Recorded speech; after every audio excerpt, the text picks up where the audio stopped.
Bonjour explorateur, te voilà à la bibliothèque de Babel, endroit où se trouve tout le savoir du genre humain et de son imaginaire. Tu es ici afin que je t'aide à parcourir ce qui sera ton chemin. Choisis à présent les premiers mots qui te viennent à l'esprit, réceptacle de ce qui contiendra la source même de notre voyage.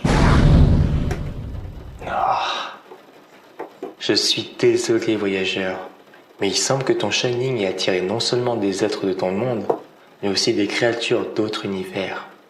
Je dois réunir quelques chasseurs avant notre départ, afin qu'ils puissent s'occuper non seulement des tiens, mais aussi des êtres tentaculaires qui tentent de franchir notre plan d'existence.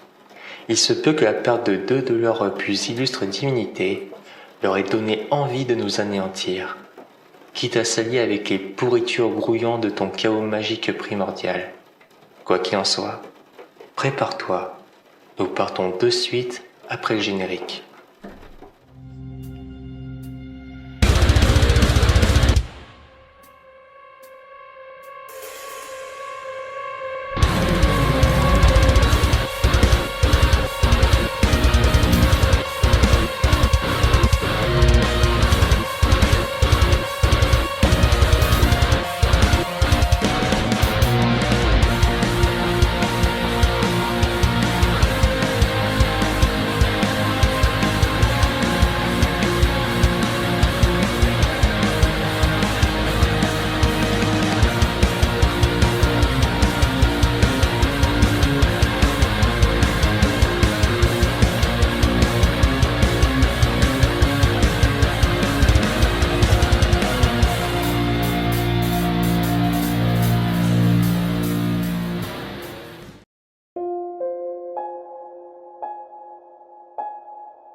De mon état de mortel, quand on évoquait Stephen King, je vous avoue avoir longtemps levé les yeux au ciel de par les connaissances profanes que je détenais sur le peu d'œuvres dont j'avais lu à son sujet.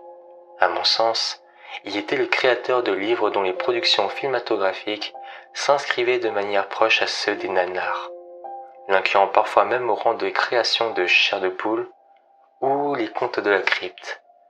Donc, de par le fait, je fus comme beaucoup d'autres un ignorant de ce que voulait proposer cet auteur.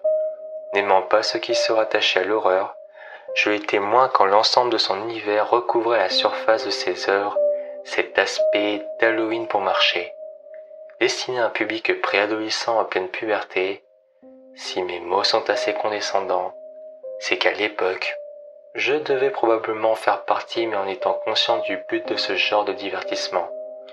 Cela avait dû doubler donc ce mépris pour ce genre de spectacle. Aimant les œuvres profondes, je ne trouvais pas de forme d'immersion en regardant ces films comme les slashers ou de jeunes américains, en pleine démonstration de leur jeunesse puérile, se faisaient massacrer très souvent de la même façon.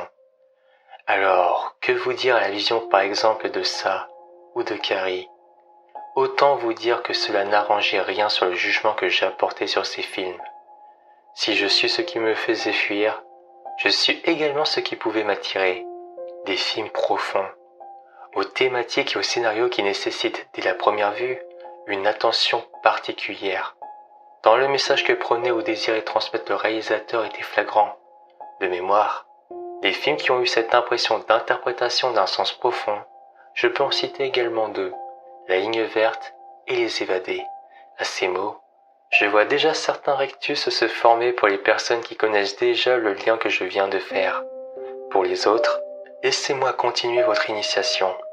Les années passèrent et apparut alors aux écrans La Tour sombre. La jugeant comme un blockbuster encore dénué d'intérêt, je ne pris pas la peine de m'y repencher. Cependant, je vis encore ce même nom, Stephen King, d'autant plus qu'une réinterprétation de ça ne fut pas éloignée. Une question commença à émerger alors. Et si toutes ces œuvres se rejoignaient à la manière de nouvelles de Lovecraft? Donc un soir, en tapotant sur mon clavier, je pris l'œuvre la plus connue de ce célèbre clown qui mobilisait à ce jour toutes les conversations. Et je me mis à commencer mes recherches. C'est alors que je me mis à être absorbé par cet univers. Non seulement je m'étais aveuglé pendant des années sur le travail de cet auteur, mais en plus, les 2 films que j'avais aimés, Les Évadés et La Ligne Verte, étaient inclus dans un multivers. Cependant, ce qui m'étonna d'autant plus, c'est qu'il était inclus dans le même que toutes les créations de Stephen King, comme Shining, The Mist, Castle Rock et plus encore. C'est alors que mon voyage en tant que mortel commença en cet instant. Mais à ce jour, même si j'y repense avec nostalgie, aux portes de l'entremonde, c'est en tant qu'entité servant un membre du K-Tête que j'y retourne. Traversons ce monde où des entités aux pattes velues désirent apporter les ténèbres pour dévorer tout espoir. Les préparatifs sont achevés. Nous allons pouvoir commencer ton chemin. Avant toute chose, je tiens à spécifier que certains mots ne seront probablement pas dits de la bonne manière, car entre les noms et la traduction que je peux en faire, en toute humilité, je ne sais pas quel sens se rapprochera le plus de ce que voulait l'auteur, d'autant plus que dans ce que je dirai, il y aura des interprétations probables, car dans ces œuvres résident des mystères encore irrésolus, placés exprès pour laisser le doute nourrir l'imagination de ceux qui suivent cet univers. Néanmoins, cet auteur étant grandement inspiré de Lovecraft et de Tolkien, si vous avez vu mes précédents voyages dans ces univers, certaines choses vous seront déjà bien familières. Quoi qu'il en soit, poursuivons vous et moi.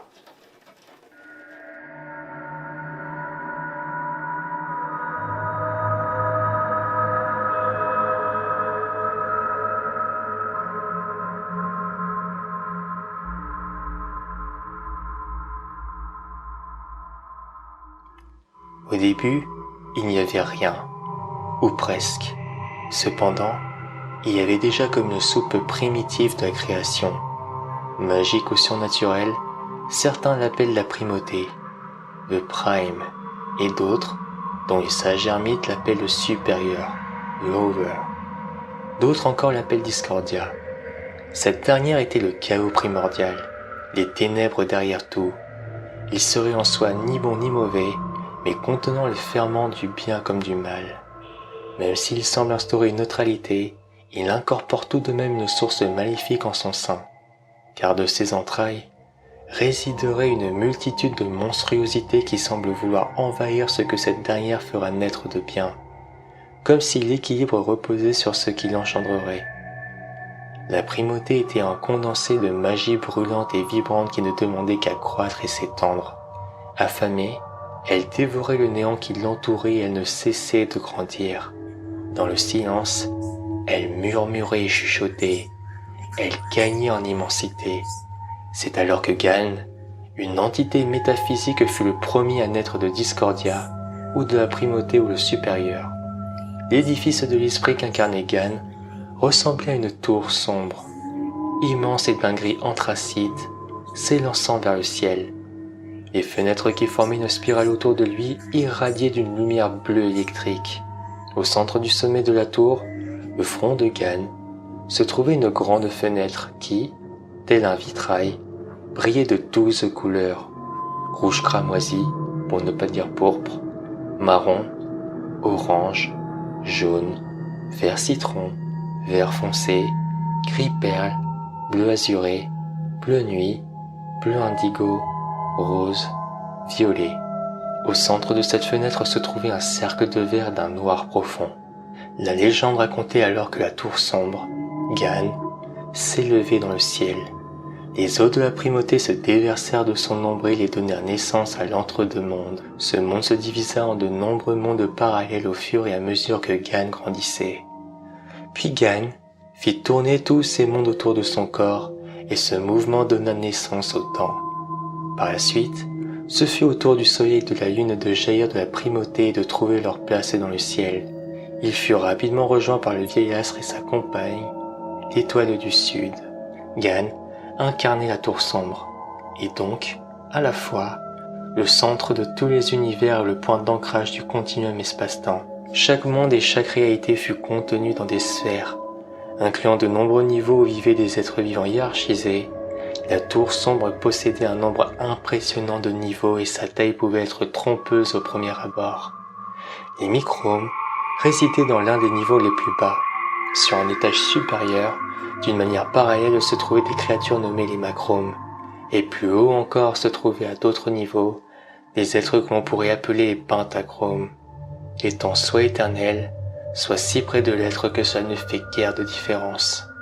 Les sphères étaient régies par l'aléatoire et l'intentionnel, chose que nous verrons un peu plus loin. Cependant, les niveaux supérieurs quant à eux restaient inaccessibles. Il exista néanmoins des exceptions, et certains micromes trouvèrent le moyen de voyager bien plus haut que dans leur propre niveau, notamment par exemple grâce à des particularités comme le Shining, étant un pouvoir offrant des capacités diverses. Au-dessus de ces étages, qui étaient inaccessibles, vivaient d'autres entités.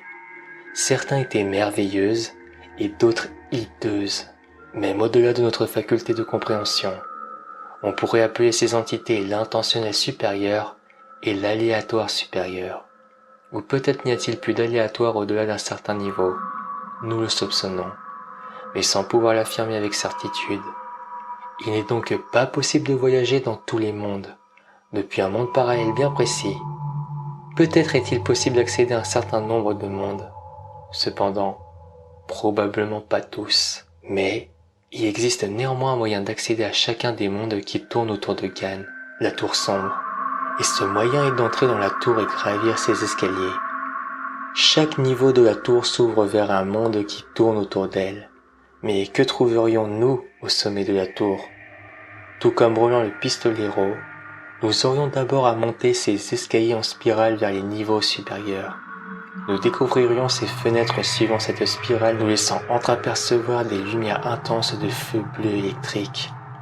Nous entendrions l'écho aux voix des âmes damnées ou égarées qui s'y sont retrouvées prisonnières. Mais qui y aurait-il au sommet? Peut-être Dieu, peut-être autre chose, peut-être simplement rien du tout. Dans le multivers de Stephen King, Gan est aussi connu sous le nom du Blanc, le White. Dans le langage du haut-parlé du monde de Roland, le pistolero. Et face au blanc se trouvent les ténèbres. Il est aussi appelé Gan Calix, le hall du rétablissement. Par la suite, la Discordia créa 6 rayons qui fut élevé de la primauté sur les airs de la magie, puissant et lié en un point central unificateur. La magie était là pour les maintenir unis et stables pour l'éternité. La tour sombre fut maintenue en place par ce rayon de force à la fois magique et magnétique que sont ces rayons. Répartis à les diamètres d'un cercle dont la tour sombre serait le centre, les 12 points de départ ou d'arrivée de ces rayons abritèrent un portail et chacun des 12 portails était protégé par un animal gardien. Il y avait le rayon du lion à la voix de l'aigle, entre guillemets, le rayon qui partait donc du portail du lion en direction du portail de l'aigle, et inversement, le rayon de l'aigle à la voix du lion, entre parenthèses, qui était celui qui part du portail de l'aigle en direction du portail du lion. Le rayon aigle-lion passant à travers le grand hall, au milieu de l'air du rituel à travers le château de Gilead. Le rayon du lièvre à la voix de la chauve-souris, et le rayon de la chauve-souris à la voix du lièvre, le rayon du poisson à la voix du rat, et le rayon du rat à la voix du poisson, le rayon de la tortue à la voix de l'ours, et le rayon de l'ours à la voix de la tortue, le rayon du chien à la voix du cheval, et le rayon du cheval à la voix du chien, le rayon du loup à la voix de l'éléphant, et le rayon de l'éléphant à la voix du loup. À noter que le rayon reliant le portail du loup au portail de l'éléphant se nommait aussi rayon de Gan, et que la tour sombre était le 13e portail. Chaque rayon agissait un peu comme un fil à haute tension invisible, affectant à la fois la gravité et l'alignement correct entre le temps, l'espace et les dimensions. Leur rôle était de maintenir l'univers entier dans un tout cohérent, positionnant ainsi chaque monde bien à sa place. Les rayons, tout comme la tour, étaient à la fois une représentation physique et une représentation métaphysique. Ils apparaissent alors comme des faisceaux de force invisibles. La seule façon de les apercevoir était de constater les effets magnétiques qu'ils avaient sur les environnements physiques. Au sein même de la tour, ces rayons servaient à maintenir l'intégralité structurelle du bâtiment. Tout comme pour tout autre immeuble, la structure interne sert à séparer les différents niveaux mais aussi à séparer chaque pièce d'un niveau. Dans le cas de la tour sombre, ce sont respectivement les différents niveaux d'existence et les innombrables mondes qui étaient séparés par les rayons. Si ces derniers venaient à se briser, tous les niveaux se superposeraient et les mondes s'effondreraient. S'ils finissaient par céder, plus rien ne maintiendrait la tour en place, la laissant s'effondrer avec toutes ses créations éradiquées avec elle, laissant place à Discordia, le chaos rempli des légions de ses monstruosités. Néanmoins, même si cette tour est prodigieusement grande, ce n'est pas la seule caractéristique qui semble la distinguer. En effet, car à ses pieds pousse une multitude de roses rouges. Pour expliquer cela, il faut remonter à une époque lointaine, au temps où la tour n'était constituée que de chair durcie. Elle fut attaquée par une ancienne civilisation. La conséquence de ce geste fut catastrophique, le monde bougea. Cela eut des résonances sur la tour sombre et les rayons qui maintenaient la stabilité des mondes et du temps. Une fissure s'ouvrit dans le sol et une fumée venant de l'espace entre les mondes, un endroit peuplé de monstres attendait. Des trames s'ouvrirent et offrirent un passage à des créatures monstrueuses. Une guerre meurtrière et fratricide commença et l'entre-deux-mondes, irradié, fut réduit en champ de ruines. La tour sombre tint tout de même bon. Elle ne céda point, mais blessée de ses fondations meurtries, Gan laissa perler une goutte de sang qui vint toucher le sol, et à cet endroit même, poussa une rose. La fleur était rose pâle à l'extérieur et d'un rouge profond à l'intérieur. Son centre était jaune, aussi brillant qu'un soleil et la porte de Gan. Puis la rose se mit à chanter, dans l'air empoisonné et toxique, et son chant fit éclore d'autres roses qui, à leur tour, chantèrent autour de la tour sombre. Le chant des roses soigna les blessures de la tour sombre, et partout dans l'entre-deux-mondes, les nuages de gaz empoisonnés et les brumes monstrueuses se dissipèrent. Le champ de roses qui entourait désormais la tour sombre fut baptisé Kanganoreil. Et non seulement de soigner la tour, elle nourrissait également les rayons de leur chant et de leur parfum. Tout comme les rayons y nourrissaient en retour, étant un champ de force vivant, de dons et de partage, diffusé par la tour.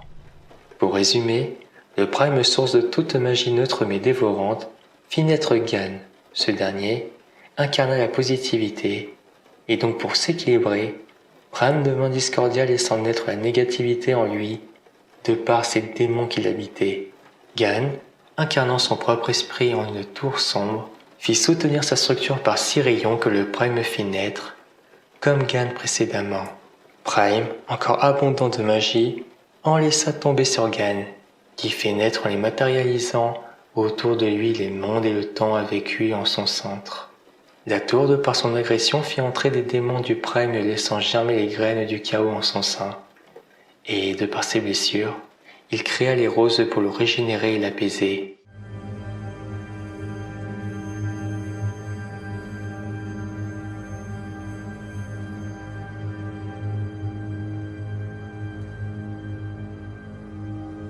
À notre connaissance, nous savons que les rayons gardés par le rat, le poisson, l'aigle, le lion, la chauve-souris, le lièvre, le chien et le cheval se sont tous écroulés.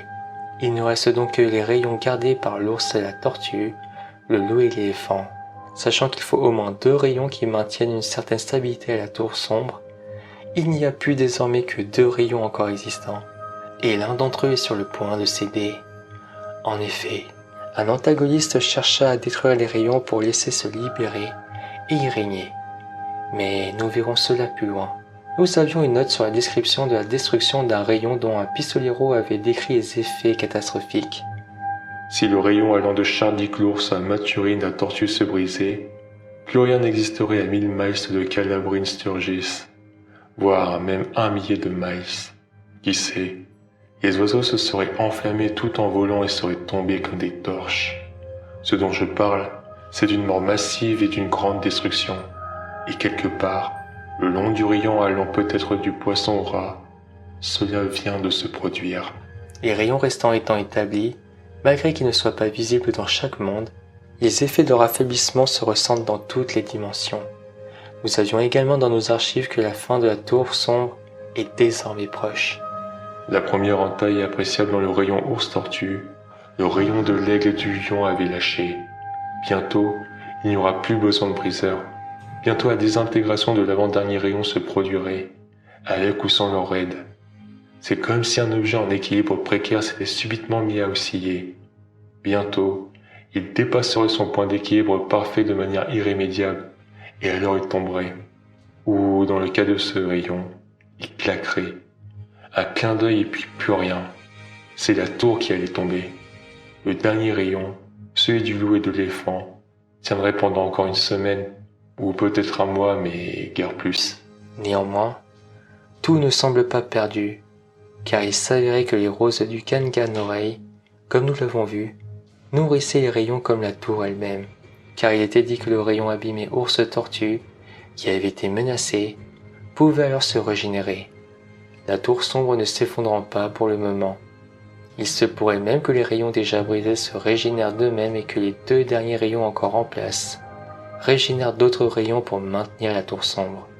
Il semble cependant nécessaire de préciser qu'avec le temps, la tour pourrait peut-être tomber d'elle-même. Mais nous savons qu'un des rayons s'était brisé naturellement par le passé. Cela pourrait se reproduire. Le rôle des rayons ne s'arrêtant apparemment pas au maintien de la tour sombre dans une certaine stabilité, il semblerait aussi qu'ils représentent les chemins qu'utilise l'intentionnel que nous verrons plus loin, pour se répandre dans tous les niveaux d'existence. Si les rayons se brisaient, l'intentionnel ne pourrait alors plus jouer son rôle de constante sur certains niveaux d'existence. L'équilibre entre aléatoire et intentionnel serait complètement rompu et le chaos s'installerait. Lorsque Discordia, la primauté, s'est retirée, Gan est resté au centre de tout, et la stabilité de l'univers et la substance physique des divers mondes étaient alors assurées par les 6 rayons. À l'extrémité de chacun de ces rayons, un portail et un gardien qui en surveille l'entrée.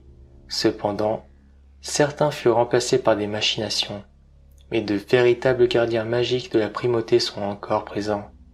Bien qu'ils soient affaiblis, ils sont encore loin d'être sans défense. Tout comme Gan, l'esprit de la tour sombre est de ceux qui servent le blanc. Les gardiens magiques viennent en aide à ceux qui aident et protègent les rayons. Les gardiens magiques veillent sur le monde des mortels, y compris celui des humains.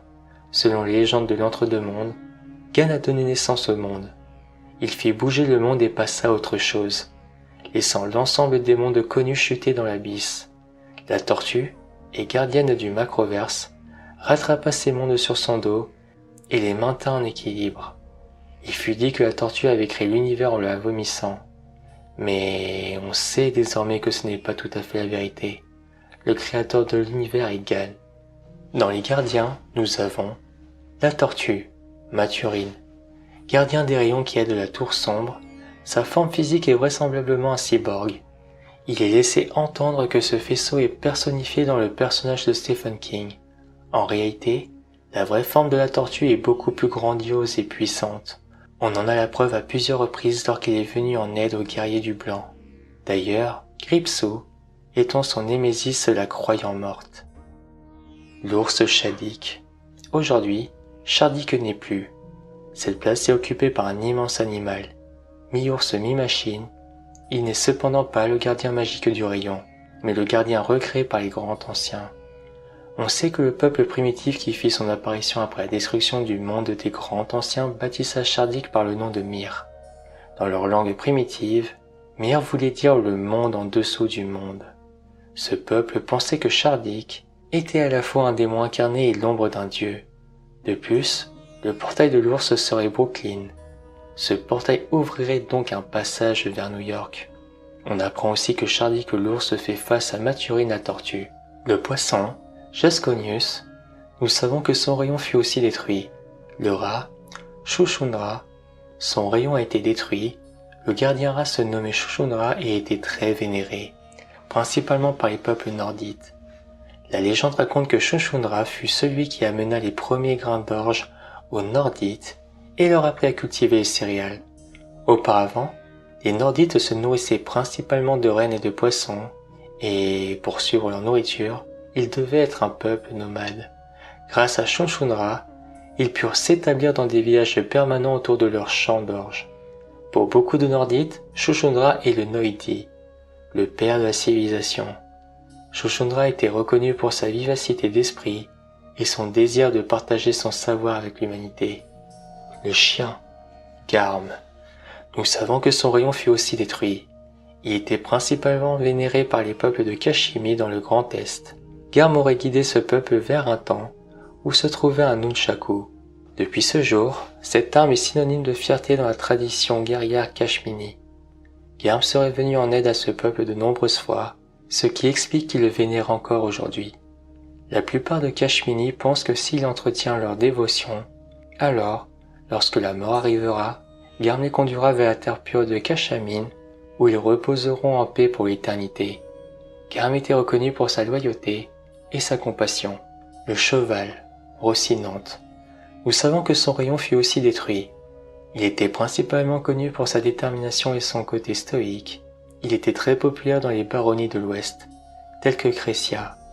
Mais ses adorateurs se sont réduits de façon dramatique lorsque les barbares trottants, venus des forêts denses de pins mutants de Crécia, attaquèrent les villes et les villages de la baronnie. Les meneurs des Trottans agrandirent ainsi leur territoire et imposèrent alors leur dieu à régner.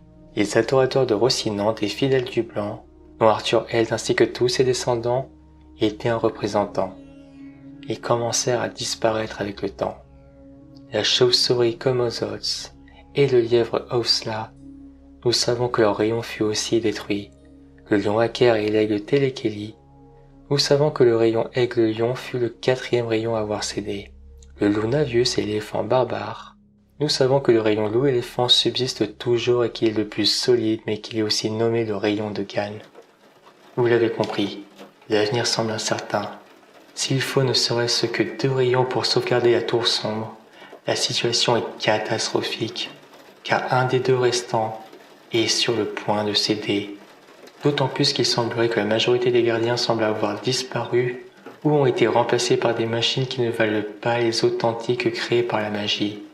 Néanmoins, aussi sombre que le destin semble transparaître, le fait d'écarter toute entité ou attaque en dehors des rayons pourrait influencer le cours des événements.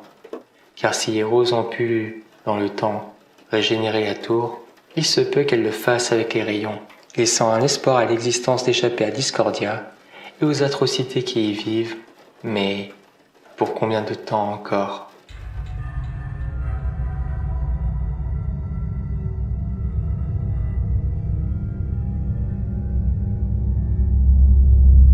Si les formes de l'existence sont multiples, dans l'entre-deux-mondes par exemple, si la tour est elle-même, selon le niveau et selon les mondes, la tour possède une représentation incarnée au sein de chaque monde. La tour sombre existe sous la forme d'un chien vagabond dans au moins un monde. Elle existe aussi sous la forme d'un tigre éternel dans de nombreux mondes, mais dans beaucoup de mondes, son incarnation est celle d'une rose comme celle de la rose cosmique qui se retrouve dans votre monde, celle de la terre clé, celle des micromes. Le chant des roses au pied de la tour sont en parfaite harmonie, sans la moindre fausse note. Celle du terrain vague de New York offre l'impression de maladie et certaines faibles voix qui émanent sont des voix de discorde, représentant l'état actuel de la tour dans l'autre monde. D'ailleurs, il en est de même avec Gan et Stephen King, laissant une place métaphysique entre son univers et le vôtre. Je suis Gan, ou je suis possédé par Gan. Je ne sais pas, mais peut-être que ça vient en même. Mais ce n'est pas dit. Je me suis détourné de Di. Je répudie Di. Je ne veux pas être Gan. Je me suis bien détourné de Di. Je devrais être capable de me détourner de Gan. Il me cherche. L'œil du roi. Gan a accouché du monde puis il a fait changer le monde. Et le monde aurait échu dans l'abîme sans la grande tortue. Au lieu de tomber, il a atterri sur son dos. Et la comparaison entre King et Gan ne s'arrête pas là. Prendriez-vous le risque de détruire ce monde-là, en plus de celui-ci, et tous ceux que Sei King a touchés de son imagination, et dont il s'est inspiré? Car ce n'est pas lui qui les a créés, vous savez. Pouvoir jeter un coup d'œil furtif dans le nombril de Gan ne fait pas de vous Gan lui-même, bien que beaucoup de créateurs semblent le croire. Il est donc clairement énoncé que Stephen King n'a pas inventé les mondes de ses aventures, mais que Gan lui permettrait de voir ces mondes pour ensuite raconter leur histoire et écrire ce qu'il avait vu de ces autres mondes. Stephen King est le médiateur de Gan dans votre monde, un facilitateur dans l'histoire de Roland, le pistolero, protagoniste le plus important de son univers. Son but est d'écrire l'histoire du pistolero et guider Roland vers la tour sombre, vers Khan. Et si King venait à mourir, Roland n'aurait plus cette aide précieuse pour lui permettre d'avancer et d'affronter victorieusement ses ennemis. Et si ces derniers devaient l'emporter, il finirait par faire s'effondrer la tour et anéantir aussi Khan et tout ce qu'il représente. Il ne resterait plus que Discordia et le chaos. Khan guiderait alors la main de Stephen King dans l'écriture. Khan aurait non seulement créé le multivers de Stephen King, mais il aurait aussi sous-entendu qu'il aurait créé tous les univers des autres histoires de l'auteur, même ceux qui ne sont pas connectés à la série La Tour Sombre. Par extension, Khan serait alors bien plus qu'un édifice ou un personnage de fiction, mais il serait aussi le créateur du véritable monde dans lequel évolue l'écrivain, et donc le créateur de votre monde, vous, fidèles spectateurs. Khan, en bref, serait Dieu. Et donc si Stephen King mourait, dans l'hypothèse où Roland échouerait dans son conflit face à l'antagoniste principal, le roi cramoisi, alors Khan s'effondrerait et votre monde disparaîtra avec lui. La mort de l'auteur entraînerait mort à tous. Tous les mondes sont connectés. Si Mathurine par exemple est bien présente pour porter les mondes de manière générale, elle peut être présente à la fois dans votre monde sous l'aspect d'une tortue et dans ceux qui souhaitent d'une manière volontaire ou non à sauvegarder les rayons. De la même manière, Khan peut personnifier Stephen King ou le diriger de là où il est, comme il peut être présent sur tous les plans d'existence représentés par une rose, une tour, un chien ou autre. En bref, certaines entités œuvrent à plusieurs endroits différents, les rendant omniprésents mais sous des formes que nous pouvons concevoir tantôt, et des êtres invisibles tantard. Il en est de même pour des êtres maléfiques.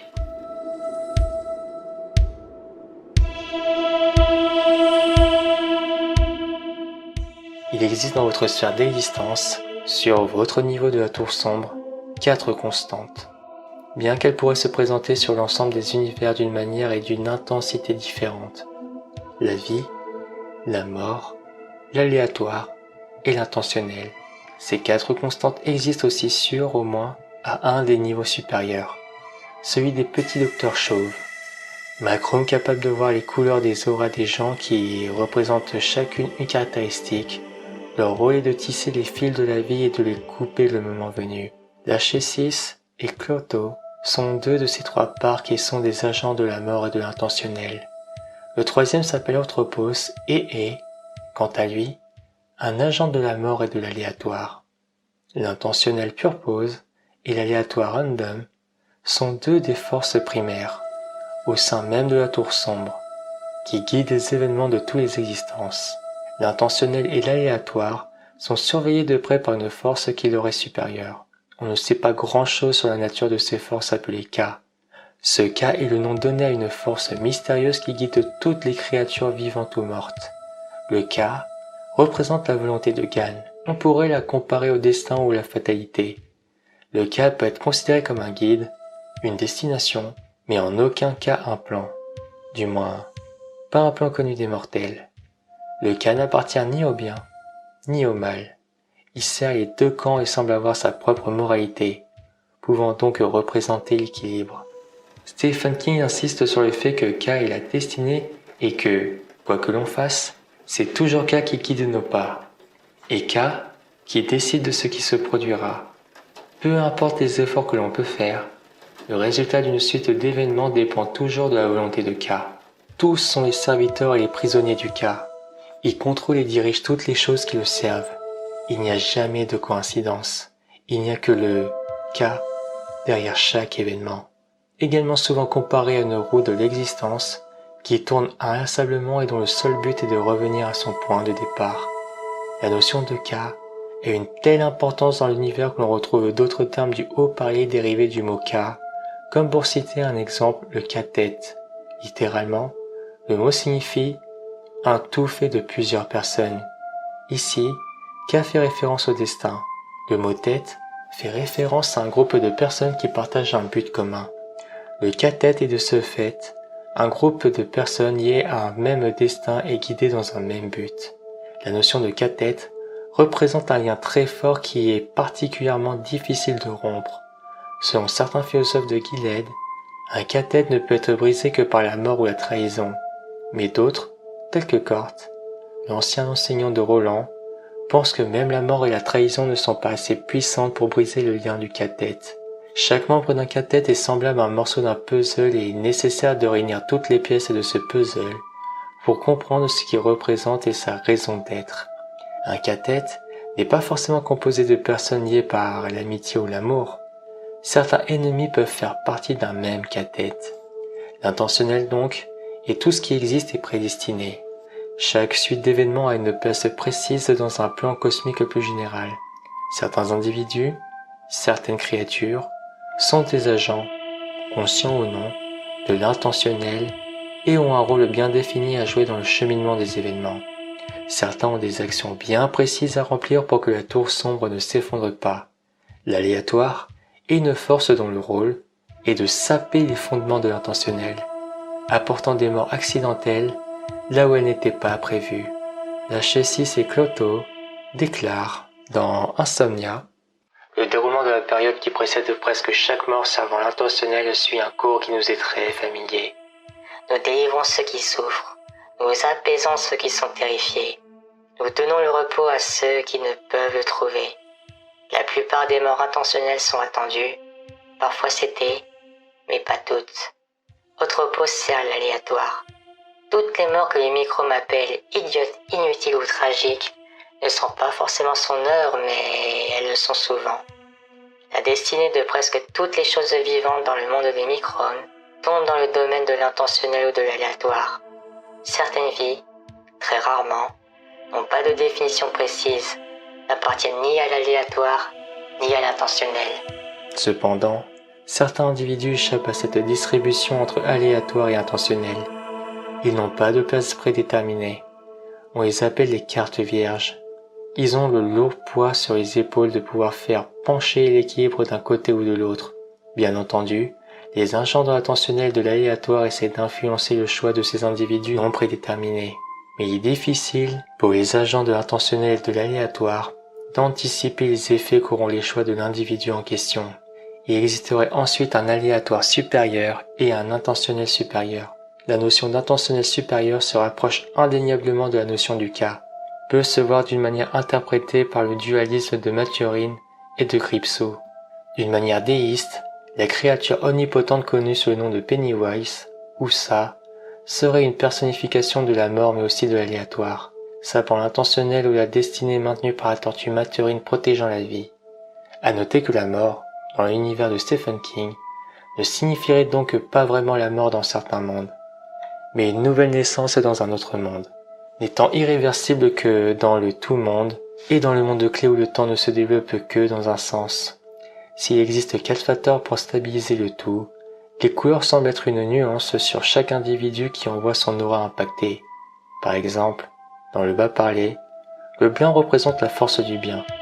Les habitants de l'entre-deux-mondes l'attribuent aux aristocratiques pistoleros et les appellent les chevaliers du blanc car ils incarnent un passé de paix.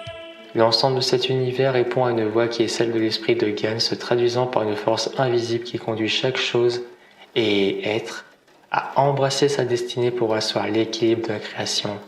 Si cette volonté semble bien réelle, elle se traduit par 4 facteurs. Le commencement s'opposant à sa fin, et la construction ou le maintien s'opposant à l'imprévu et à la destruction. Ce tout cohérent maintiendrait l'équilibre de ce monde qui se veut majoritairement stable s'opposant au chaos que représente Discordia. Maintenant que vous avez les tenants et les aboutissants, regardons les acteurs principaux de cet écosystème dont Gain en est le créateur mais aussi le conducteur déiste si on peut dire.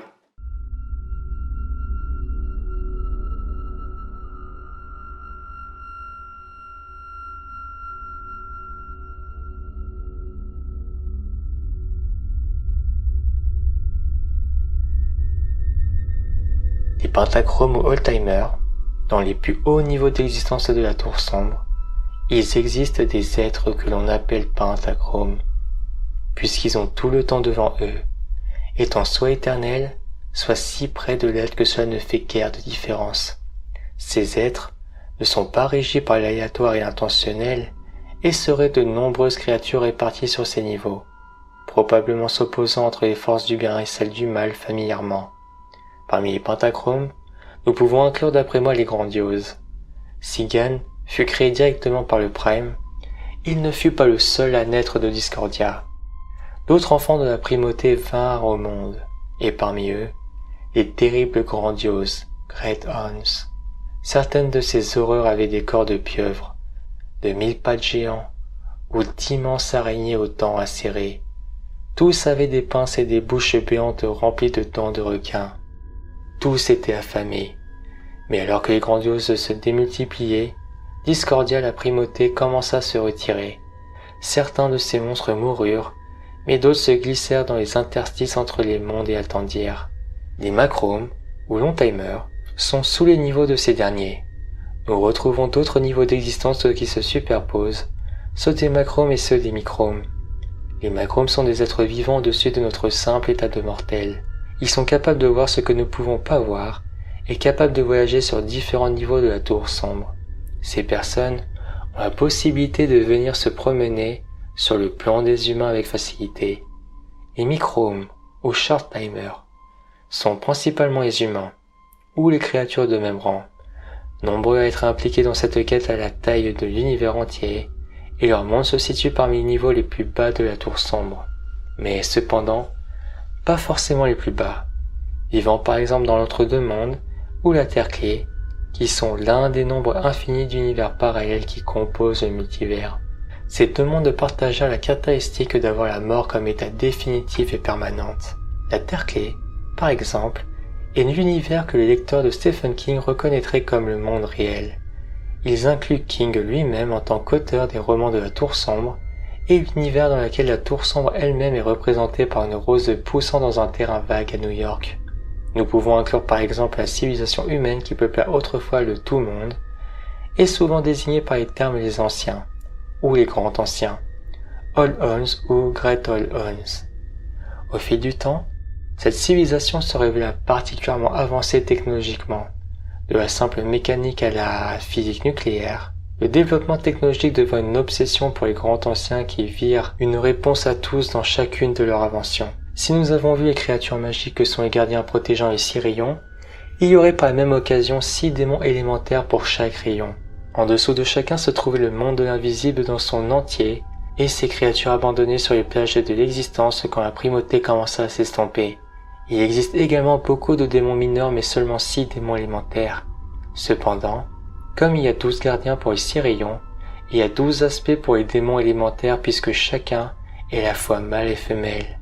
C'est pourquoi ils sont stériles. Les démons élémentaires sont considérés comme les véritables démons. Ils sont les premières grandes créatures de l'ombre abandonnées par la primauté lorsqu'elle se retira des rivages de l'existence. Ces démons élémentaires président sur toutes les choses liées à Discordia.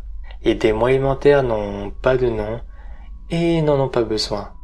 Les mortels craignaient de leur donner un nom de peur que cela ne déclenche leur colère. Les démons élémentaires, malgré leur aspect hermaphrodite, sont stériles. Ils peuvent néanmoins prendre l'aspect d'un démon mineur femelle, connu sous le nom de succube pour prendre la semence d'un mâle humain et vice-versa, créant des êtres hybrides ou surpuissantes. Si nous avons à peu près l'ensemble des êtres qui y vivent, qu'en est-il des mondes dont ils semblent se présenter? D'une manière particulièrement exhaustive, en voici la composition. Le tout-monde, il serait divisé en 3 régions, In-World, Mid-World et End-World. Ce lieu était autrefois très avancé technologiquement par les humains, avant une tragique guerre, et il est également le lieu de la Tour Sombre, où elle existe par elle-même, reliant par sa simple présence toutes les réalités. La Terre-Clé de voûte. Les lecteurs, donc d'une manière vous-même, la reconnaîtraient comme le monde réel. Il inclut King lui-même en tant qu'auteur des romans de la Tour Sombre, et l'univers dans lequel la Tour Sombre elle-même est représentée par une rose poussant dans un terrain vague à New York.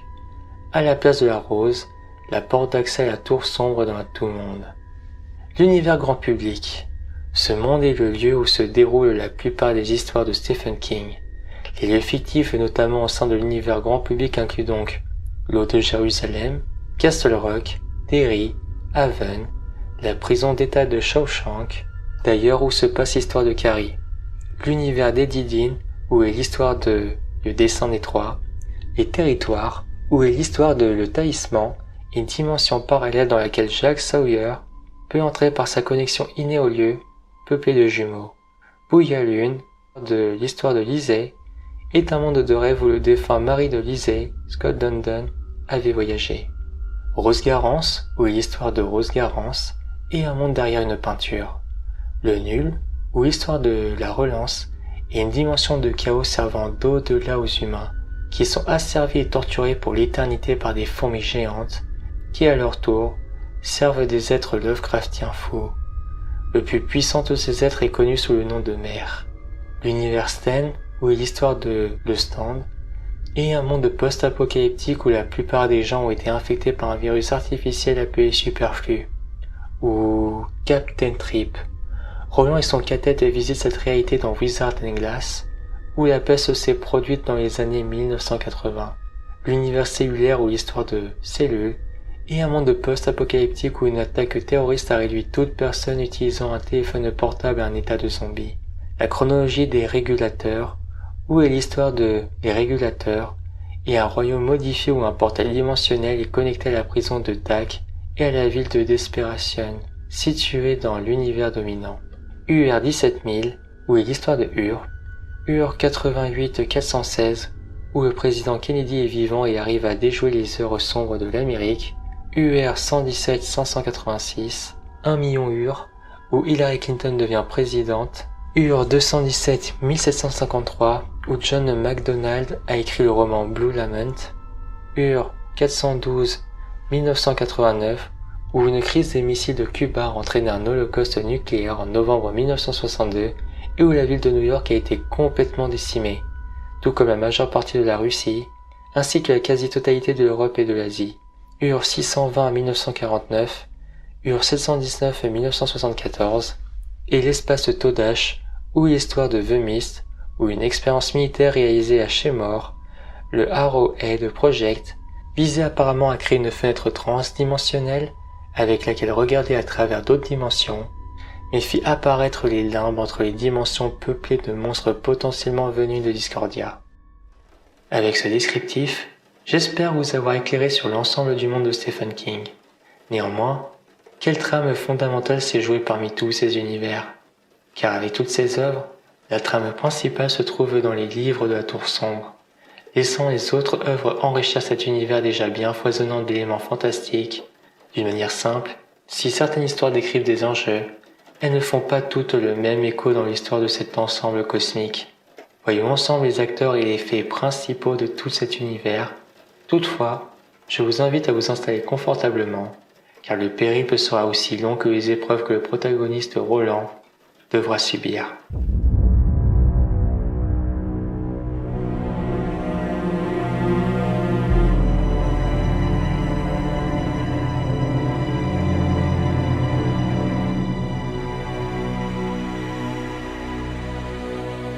Au ressac de la primauté, de nombreux démons mineurs furent laissés sur les côtés des multiples mondes. Certains s'étouffèrent alors que d'autres survécurent et s'adaptèrent. Certains avaient l'apparence humaine, mais n'étaient pourtant pas des humains. Une de ces créatures, dangereuse, puissante et imprévisible, se fit appeler Merlin. Merlin avait l'allure d'un mage à la barbe grise. Il se présenta au peuple des grands anciens du tout-monde comme un puissant sorcier et il leur enseigna la philosophie de la magie et ses applications pratiques. Mais il n'en demeurait pas moins un agent de Discordia. Débordant de magie pure, il montra comment lier la magie à la technologie et apprit aux grands anciens à bâtir des portails pour passer d'un monde à un autre ainsi que des tunnels entre les époques. Merlin avait bien compris depuis le début que les grands anciens en voudraient encore plus, et que cela finirait par les conduire au chaos. Sous son contrôle, les grands anciens construisent des stations expérimentales où la magie se mêlait à la technologie, et c'est dans ces Dogan que les grands anciens développèrent des armes de destruction. Depuis le retrait de la primauté, la magie disparaissait dans le tout-monde et les grands anciens cherchaient à remplacer l'essence magique de la création, ou ce qui était immortel par des machines, qui, elles, ne se montreraient pas éternelles avec le temps. Grâce à Merlin qui leur avait montré comment lier la magie à la technologie, les grands anciens créèrent alors une corporation à la pointe de la technologie. la North Central Positronic. Les nouvelles technologies développées par cette société allaient permettre de manipuler et remodeler le monde, et le multivers entier, à leur façon. Ils modifièrent les rayons magiques, et les remplacèrent par d'autres rayons mêlant technologie et magie. De la même façon, ils créèrent les gardiens machines protecteurs de rayons, et des portails des gardiens. Les grands anciens se croyaient désormais eux-mêmes infaillibles et éternels, et ils se croyaient capables d'entretenir à jamais leurs machines. L'empire des grands anciens, appelé Imperium, était désormais au sommet de sa puissance, et l'importance de la North Central Positronic ne se développa pas que dans le tout monde. Elle prit aussi de l'ampleur dans tous les mondes parallèles qui tournaient autour de la tour sombre, y implantant ses robots, ses cyborgs, ses ordinateurs, ses moyens de transport et de communication, mais aussi ses armes. À l'origine, toutes les productions de la North Central Positronic étaient destinées au profit des citoyens et à leur protection. Mais le monde allait bouger, et la North Central Positronic allait changer de dirigeant avec le temps, et serait destinée à engendrer le mal.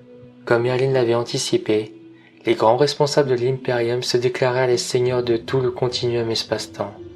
Mais pour réellement prendre le contrôle complet des dimensions et du temps, ils devraient conquérir le Nexus, le pivot de l'existence et des mondes, et le refaçonner à leur technologie. Ils s'attaquèrent donc à la Tour Sombre. Lorsque les architectes, les électriciens et les bâtisseurs arrivèrent au monde ultime, Endworld, ils découvrirent aussi que la Tour Sombre n'était pas faite de pierre, mais de chair durcie. Mais cela ne les arrêtait pas dans leur projet. Ils frappèrent l'édifice avec leurs machines de démolition, et la conséquence de ce geste fut catastrophique. Partout dans l'entre-deux mondes, des tramées s'ouvrirent et offrirent un passage à des créatures monstrueuses. L'Imperium finit donc par éclater, et chaque faction blâmant les autres pour ce qu'il venait de se passer, une guerre meurtrière et fratricide commença. Les animaux et les plantes moururent ou mutèrent, piégés sous les tirs empoisonnés, et le tout monde irradié fut réduit en champ de ruines avec la disparition des grands anciens. La plupart des humains furent stériles, et beaucoup de bébés naissèrent mutants. Mais derrière ces ruines, Merlin riait de la bêtise humaine et de la facilité à guider les hommes vers le chaos. Les machines laissées à l'abandon allaient se détraquer avec le temps. Et les technologies de la North Central Positronic, entreprise spécialisée dans la production de robots, allaient être utilisées par les agents de la Discord. Avec le temps, la Terre et la société humaine commença à se remettre de cette catastrophe. Les hommes reconstruisirent de nouveau la civilisation sur les ruines de leur passé, et de nouvelles cultures apparurent. Les clans autrefois en guerre établirent des traités et s'unirent sous la forme de baronnies, puis les chefs des baronnies établirent la paix. Ensemble, ils combattirent les mutants mangeurs d'hommes cachés sous terre. Ils luttèrent contre les rapaces sans foi ni loi qui extorquaient les biens de leur civilisation renaissante, et ils construirent de lourds barrages pour contenir les eaux de la primauté. Et c'est un jeune homme répondant au nom de Alturheld qui mena les hommes vers la victoire. Et bien qu'il portât l'épée de son père connue dans votre monde comme Excalibur, c'est un pistolet reforgé avec le métal de cette épée qu'il affronta ses ennemis, devenant le premier d'une longue lignée de pistoleros. Cet événement n'enchanta guère Merlin. Du fond de sa cave, sur les rives de la primauté, Merlin observa, dans son cristal de divination, la construction de la cité de Gilead, où Arthur-Held y serait couronné en tant que roi du tout-monde. N'aimant pas la paix, préférant le désordre et le chaos, sur le feu éternel qui brûlait dans sa cave, Merlin transforma les eaux de la primauté en cristal. Il énonça des incantations qui changèrent le cristal en 12 baguettes magiques de couleurs différentes, puis il les façonna pour en faire des sphères. Quand il ne resta plus que de l'ombre dans ses mains, Merlin créa une sphère entièrement noire. Alors que les autres sphères de couleurs contenaient chacune le secret d'une différente forme de magie, d'un pouvoir qui lui était propre, une des sphères contenait le pouvoir de lévitation, une autre par exemple celui de la télépathie, une troisième permettait de voyager entre les mondes, une autre permettait de voir dans le futur, ou encore une autre qui permettait de voir ce qui se passait dans les différents mondes. La sphère de cristal noir ne contenait que le néant maléfique. Certains cristaux ouvraient une vue sur les profondeurs de l'entre-deux-mondes. Ces sphères montraient où se trouvait l'accès aux portes secrètes qui existaient entre les mondes. Parfois, ces sphères étaient elles-mêmes des portes. Chaque sphère était vivante et affamée. Une personne qui commencerait à faire appel à l'une de ces sphères de cristal finirait par être consumée par celle-ci. Son travail achevé, Merlin posa une malédiction sur chacune des sphères. Bien que la magie ne soit pas de nature ni bonne ni mauvaise, les sphères n'apporteraient que douleur à leur utilisateur. L'arc-en-ciel du magicien Merlin serait une corruption de la pure énergie du bien. Si le bien, le mélange de toutes les couleurs donne le blanc, associé au bien, représenter une unité, un tout, ce que les hommes font de mieux pour obtenir un idéal, les couleurs, quant à elles, prises séparément, représentent les émotions basiques d'un monde déchu. Les 13 couleurs de l'arc-en-ciel du magicien sont les suivantes: rouge cramoisi, orange, jaune, vert citron, vert foncé, bleu azuré, bleu foncé, indigo, violet, rose, gris perle, marron et noir. Merlin marcha jusqu'aux rives de la primauté et appela ses frères et sœurs grandioses. Il les convia à venir assister au couronnement de Altured. Les grandioses, qui l'accompagnèrent, se déguisèrent en hommes et en femmes. Ils sortirent de leur cachette et au contact de l'air, leurs horribles formes de monstres, d'insectes géants et d'araignées se changèrent en une assemblée de chevaliers et de dames. Les hommes portaient des armures qui, vues de coin de l'œil, semblaient faites de coquillages. Les femmes portaient des robes d'argent qui brillaient comme l'écaille d'un poisson. Les armes qu'ils portaient étaient des tridents empoisonnés et des piques. Sur leur drapeau, on pouvait voir la roue du chaos. Ils pourraient ainsi donc se venger de ce pistolero qui les avait combattus pour faire du tout monde le territoire des hommes. La reine pourpre, la plus ancienne des grandioses, fut la dernière à sortir de sa cachette dans la primauté. Elle était hideuse. Elle avait le corps d'une immense araignée rouge et poilue. Néanmoins, au contact de l'air, elle devint une femme splendide. Elle prit la main de Merlin et ensemble, ils guidèrent les grandioses vers Gilead où la fête pour le couronnement d'Arthur-Held avait commencé. Les citoyens de Gilead furent abasourdis par la beauté de ces chevaliers et ces dames qui arrivèrent pour rendre hommage à Arthur-Held. Ils n'avaient jamais vu un groupe de personnes aussi richement vêtues. Merlin avança jusqu'au centre du grand hall et se tint sous la fenêtre centrale du trône. Il demanda la permission de monter. Il déclara que les gens de la primauté venaient en paix apporter des présents au nouveau roi. Ils offrirent alors les sphères de l'arc-en-ciel du magicien. Personne n'avait jamais rien vu de plus beau que ces sphères. Elles semblaient briller de la magie même qui avait servi à les concevoir. Et le désir de les toucher, de se perdre en elles, dans leur profondeur, était irrésistible. Merlin promit à Arthur-Held que ces sphères lui apporteraient la paix, la prospérité et la sagesse, à lui et à son peuple, et les sphères commencèrent à faire leur travail de corruption des consciences. Arthur-Held devient méfiant, brusque, soupçonneux et impatient. Le plan de Merlin commençait à se mettre en place. Le banquet en l'honneur du nouveau roi commença. La fête battait son plein. Les hommes dansèrent sur les tables et se saoulèrent. Les femmes faisaient voler leurs chaussures et relevaient leurs jupes. Elles passaient d'un partenaire à l'autre. Et au milieu de tout cela, Arthur-Held fut séduit par la reine pourpre. Fort heureusement pour le royaume de Gilead, Kaïdeshen, le conseiller en chef d'Arthur-Held, comprit que quelque chose n'allait pas. Il se retira dans ses quartiers et n'assista pas plus longtemps à la fête. Il reviendrait plus tard pour espionner ceux qui venaient de la primauté et tenter de découvrir ce qu'il voulait vraiment. Et lorsqu'il revint bien plus tard, il fut choqué par ce qu'il vit. Les gens de la primauté avaient quitté leur déguisement et montraient désormais leur véritable visage. Des monstres hideux mangeurs de chair humaine. Il se décida à agir et partit à la recherche d'Arthur-Held, et c'est avec horreur qu'il le découvrit dans les bras de la reine pourpre, qui avait désormais repris l'apparence d'une immense araignée rouge. Keshan chargea la reine pourpre et la transperça de son épée. L'araignée hurla et le mordit. Gravement blessée, elle eut le temps de s'enfuir, et quand le royaume de Gilead se réveilla, les monstres de la primauté n'étaient plus là, laissant de nombreux corps à moitié dévorés. Arthur-Held ordonna la destruction des sphères de l'arc-en-ciel du magicien, mais leur cristal s'avéra incassable. Elles furent alors enterrées dans une cave secrète, mais cela ne suffit pas.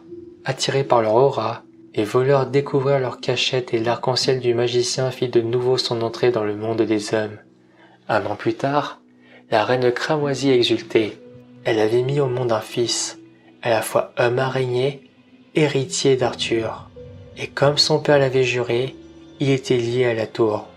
Mais alors qu'un humain l'aurait défendu, l'enfant monstrueux d'Arthur était déterminé à la détruire. Cependant, Merlin eut une vision qui le perturba, et qu'il soumit à la reine cramoisie.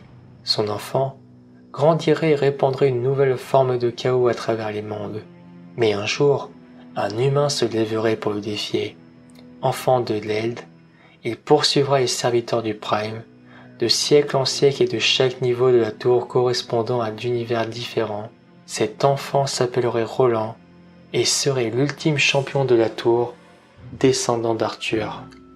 Bien des années après, alors que Roland Deschênes était adolescent, 6 des 13 sphères furent en possession du roi cramoisi. Il s'agissait des sphères bleu foncé, vert citron, jaune, orange, violet et la terrible sphère noire, surnommée Blackford. Le roi cramoisi utilisait cette dernière pour communiquer. La rumeur prétendait qu'au fil des siècles, la plupart des sphères de l'arc-en-ciel du magicien ont été détruites ou définitivement perdues. Cependant, certaines existent toujours, mais elles ne restent guère longtemps entre les mains d'une même personne.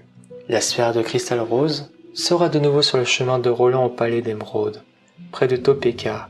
Ce cristal, comme n'importe les autres sphères, permettait de voir des événements passés, présents ou à venir. Mais il semblerait que les événements montrés par le cristal ne puissent être d'un autre monde parallèle.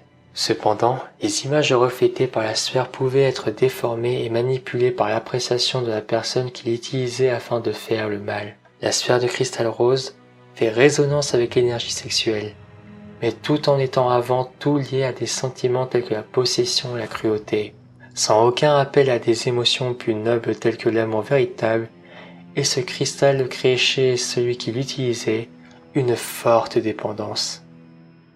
Blackford, la 13e sphère noire, était dans un casier d'une des consignes. Sous le bâtiment du World Trade Center, on ne sait pas vraiment ce qu'il advient de cette sphère. Après les attentats du 11 septembre 2001, il est possible que l'effondrement des tours jumelles ait eu raison du cristal noir. Mais il est aussi possible qu'il soit désormais enfoui profondément sous terre, là où se trouvaient les bâtiments.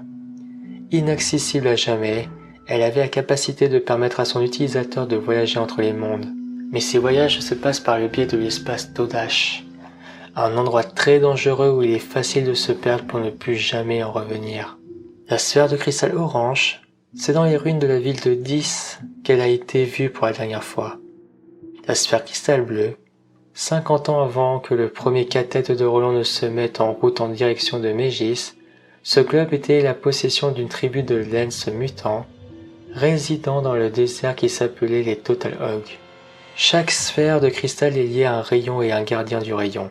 La 13e sphère était la tour sombre elle-même, ou le gardien qui la protège. Dans chacune des barres de la grille du palais d'Émeraude correspondant à l'une des couleurs de l'arc-en-ciel du magicien, à l'intérieur de chaque barre on pouvait voir des minuscules créatures emprisonnées représentant un des gardiens. Dans la barre jaune, on voyait des poissons. Dans le barreau violet, il s'agissait d'oiseaux. Le barreau rose contenait, quant à lui, des chevaux, et 12 rayons se rejoignant en un centre. Chacun des rayons de couleur représentait un chemin vers la tour, et l'animal visible dans le barreau représentait le gardien correspondant.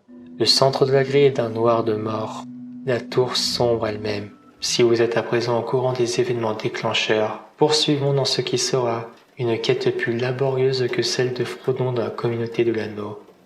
Ayant perdu ses revolvers au combat, Arthur Eld s'en fit forger de nouveau à partir de métal de son épée Excalibur, pistolet légendaire de la lignée d'Eld. Sur ses ordres, des revolvers furent fabriqués sur le modèle de ceux en sa possession et donnés à ses meilleurs chevaliers. Ce fut la naissance de l'ordre des pistoleros. Le royaume de tout le monde fut démantelé, et l'affiliation des baronnies commencèrent à diriger la baronnie de la Nouvelle-Canaan et Gilead. La guerre civile éclata dans les baronnies lointaines de Garland et de Porla, et commença à se répandre lentement sur le monde. Et elle le fut pendant un siècle et l'affiliation commença donc à vaciller. En l'an 0, Roland déchaîne le protagoniste principal Naki avec Cutter Hallgood et Alan Jones. Roland découvra à 14 ans la liaison de sa mère, ne savant pas encore qu'elle était envoûtée par ce magicien, avatar de l'homme en noir. De son vrai nom Walter Padigbian, né humain mais s'instruisant au fur et à mesure du temps à la magie noire, il incarna à lui seul tous les ennemis de Roland sous différents personnages. Ce dernier a comme Roland qu'un seul but réel, escalader la tour sombre et percer le secret de la dernière pièce, située à son sommet. Cependant, alors que Roland plus tard voudra tenir palabre avec la divinité qu'il trouvera là, Walter n'aspirait qu'à établir ses quartiers dans la tour, et à devenir le dieu de tous. Ce personnage donc était également un soutien secret de John Farson, et par intérêt premier ministre du roi Kramazi. Menant la guerre contre l'affiliation, Roland devena pistolero désirant se venger et réussit son épreuve de passage 5 ans en avance et en sorta victorieux. Afin de protéger son fils de John Farson qui se rapprochait vers l'ouest, Stephen Deschênes envoya Roland accompagné de ses 2 amis Cuthbert et Alan Jones en mission de reconnaissance à l'est de Gilead dans la petite ville d'Unbury. Roland, sous le pseudonyme de Will Dearborn, fit la connaissance de Suzanne Delgado et en tomba amoureux. Dans cette mission, le groupe découvra un complot contre l'affiliation et le déjoua en triomphant d'une partie des forces de John Farson, dont les dangereux chasseurs du cercueil. Ils volèrent le pomelo de Merlin aux mains de l'ennemi et le ramenèrent avec eux pour le mettre en sûreté à Gilead. En regardant dedans, Roland, fasciné par son pouvoir, regarda à l'intérieur et vit Suzanne Delgado, enceinte en train de brûler vive dans un bûcher de charioterie. Roland et ses amis rentrèrent donc à Gilead. Roland était inconscient. Envoûté par le pomelo, ses compagnons eurent toutes les peines du monde à le sauver. Shimi, leur allié à Embry, les suivirent et apporta son aide à Roland grâce à des pouvoirs extrasensoriels insoupçonnés. Finalement, ils arrivèrent tous les 4 sains et saufs à Gilead. Gabrielle Deschamps, mère de Roland, rentra d'une retraite à Debaria. Toujours sous l'emprise de Martin Large-Cap, elle projeta de tuer son mari, mais Roland l'en empêcha et l'abattit accidentellement. Encore sous le choc de l'assassinat de sa mère, il fut envoyé en mission à Debaria en compagnie de Jamie de Curie. Ils enquêtèrent sur un guerrier qu'ils finissèrent par abattre. La plupart des pistoleros dont Stephen Deschamps, Robert Hallgood et Christopher Jones furent peu à peu assassinés par les hommes de Farson. Roland, fraîchement nommé Dean de Gilead, prit le commandement de l'armée et tenta de résister aux assauts des forces de Farson en vain. Gilead tomba et tous ses habitants furent abattus sauf une poignée de pistoleros qui parvinrent à s'enfuir. John Farson put détruire Gilead, qui entraîna la rupture du rayon avec le lion. Sous le commandement de Roland, les pistoleros survivants dont Cuthbert, Alain et Aileen partèrent à la recherche de la tour sombre afin de rétablir l'équilibre du monde. Durant 9 ans, ils la cherchèrent en vain, couvrant des pertes aux troupes dispersées de John Farson. Alan Jones mourut par la suite accidentellement par Roland et Cuthbert. Durant la bataille de Jericho Hill, les derniers pistoleros furent acculés par les troupes de Farson. Tous les pistoleros moururent à l'exception de Roland et Aileen. Cuthbert Hallgood fut tué d'une flèche par Walter Odim, l'homme en noir.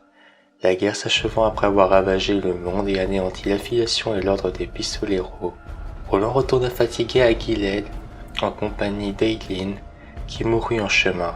Durant 12 ans, Roland pourchassa l'homme en noir pour se venger sans jamais le retrouver, nourrissant une haine sans nom en s'octroyant tous les moyens afin de le retrouver, quitte à utiliser des gens. Dans son périple, il fut capturé par la secte vampirique des Petites Sœurs d'Illyrie. Il arriva finalement à s'enfuir pour arriver à Toul, où il fut attaqué par les disciples de la prêtresse Sylvia Pitstone. Il tua toute la population et continua sa route. Roland rencontra Brown, un frontalier qui lui offrit le gîte et le couvert. Peu de temps après, il rencontra Jack Chamber dans un relais de diligence et l'emmena avec lui dans sa traque de l'homme en noir. Jeune garçon de 11 ans vivant dans les années 1970, il se projeta brutalement dans l'entre-deux-mondes à la suite d'un accident provoqué par le psychopathe Jack Moore, entrant dans le monde de Roland en étant assassiné dans le sien. Roland sauva Jack et affronta l'oracle des montagnes, un démon élémentaire qui, sous la forme d'une femme, le viola et préleva son sperme. Roland voulait pousser l'esprit à énoncer sa prophétie, mais pour cela, il devait copuler avec cette catin stellaire. Dans les montagnes cyclopéennes, Roland aperceva l'homme en noir pour la première fois en 12 ans. Chuta dans le gouffre situé sous les montagnes délaissées par Roland qui préféra affronter l'homme en noir dans le Golgotha. Peu après, il fut hypnotisé et plongé dans un sommeil de plus de 300 ans. Mais à noter que certaines sources disputent aux 15. Pendant ce temps, les loups commencèrent à envahir la Kala et à enlever les enfants jumeaux une fois par génération pour extraire de leur cerveau de substances chimiques destinées à renforcer les pouvoirs des briseurs de rayons du roi cramoisi. Ces briseurs étaient à la fois les prisonniers et les serviteurs du roi cramoisi. Ils utilisaient leur pouvoir psychique pour affaiblir les rayons, lesquels maintenaient la tour sombre en place. Bien que peu de briseurs avaient embrassé volontairement la vocation de détruire le macroverse, quasiment personne ne se plaignait, du fait de tous les plaisirs artificiels disponibles sous le soleil artificiel du Devar. Les 307 briseurs du Devar mettaient leur talent en œuvre dans le bureau. Leur tâche consiste en apparence à feuilleter des magazines ou à contempler des tableaux, tandis que leur esprit s'élevait vers les rayons, en quête d'ébréchures et de fissures, pour les élargir autant que possible. Bien que les dommages causés par cette activité étaient presque impossibles à concevoir tant il était dramatique, l'acte de briseur lui-même procurait une intense jouissance. Même si on décidait de s'entêter à ignorer les implications morales du brisage, il y avait un autre coût humain non négligeable.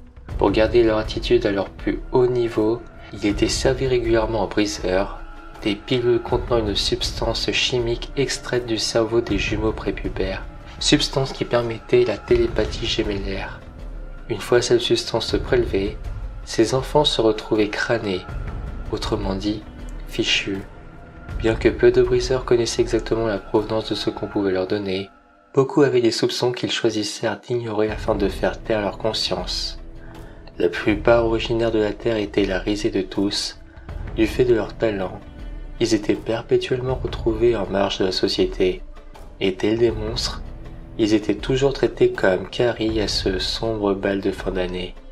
Par conséquent, cette distanciation émotionnelle à l'égard de leurs congénères fut pour eux une question de survie. Il n'y avait donc rien de surprenant au fait que, pour la plupart des briseurs, l'existence au Devartois était préférable à la vie sur terre ordinaire. Néanmoins, une guerre éclata par la suite entre le clan des Gris qui était l'une des deux bandes d'écumeurs qui sévissaient dans la ville de Leude, autrefois la principale ville de la baronnerie du fleuve, et des ados qui étaient à l'origine des défenseurs de la cité de Leude. Cette bande dégénérée descendait probablement d'un clan d'écumeurs qui avait pris ultérieurement le contrôle de la ville. David Quick, prince hors-la-loi, et ses écumeurs lancèrent un assaut contre la cité de Leude, et ce dernier mourut en pilotant un avion hérité du temps des grands anciens. Roland se réveilla du long sommeil de 300 ans et découvrit le corps momifié de Walter à ses côtés qui lui avait tiré les cartes de tarot en lui prédisant son avenir de façon énigmatique avant de l'hypnotiser. Là commença sa véritable quête de la tour sombre. Il continua sa route jusqu'au rivage de la mer occidentale et perdit 2 doigts en combattant les eaux monstruosités. Longeant la plage en direction du nord, Roland trouva successivement des portes magiques qui menèrent vers New York à des époques différentes. Il ramena des compagnons à travers les dimensions et le temps que Walter lui avait décrits comme des cartes. Roland fit donc la connaissance d'Eddie Dean, originaire de Brooklyn mais un pistolero né. En tant que prisonnier, il rejoint le cadet, en somme le groupe servant la tour directement et indirectement contre sa volonté. Roland ramènera aussi dans son monde Odetta Holmes, Detta Walker, la Dame d'Ombre, qui avait une personnalité se fructuant en deux, ce qui avait pour résultat l'émergence de Detta Walker, qui partageait le corps d'Odetta, mais pas ses opinions. Dans la peau du psychopathe Jack Moore, Roland empêcha le décès de Jack Chamber, créant ainsi un paradoxe temporel. En tuant Jack Moore, il parvient à réunir les personnalités d'Odetta et Detta, et donna ainsi naissance à la synthèse des deux, Susanna qui rejoignit le cadet et épousa Eddie Dean, devenant Susanna Dean. Dans le grand bois du couchant, les pistoleros découvrirent le rayon ours-tortue. Selon les connaissances de Roland, la tour sombre se trouvait à la croisée de tous les rayons. Ils commencèrent donc à suivre le sentier du rayon en direction du sud-est. Jack Chambers fut ramené dans le monde de Roland et rejoignit le cathète. Pendant ce processus, Susannah fut violée et tomba enceinte par le démon de l'anneau de parole, qui était en fait l'oracle des montagnes, qui intervenait dans un plan à de plus grande échelle.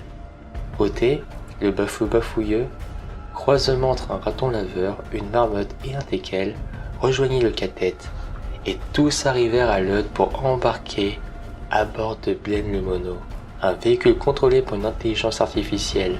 Mais durant le trajet, Blaine menaça le cathète de les tuer s'il ne parvenait pas à le battre à un concours de devinettes. Après une partie durant laquelle Blaine trouva toutes les réponses sans hésitation, c'est Eddie qui finit par le convaincre en lui posant des blagues absurdes et totalement illogiques auxquelles un ordinateur ne peut répondre. Le cathète arriva donc à Topeka.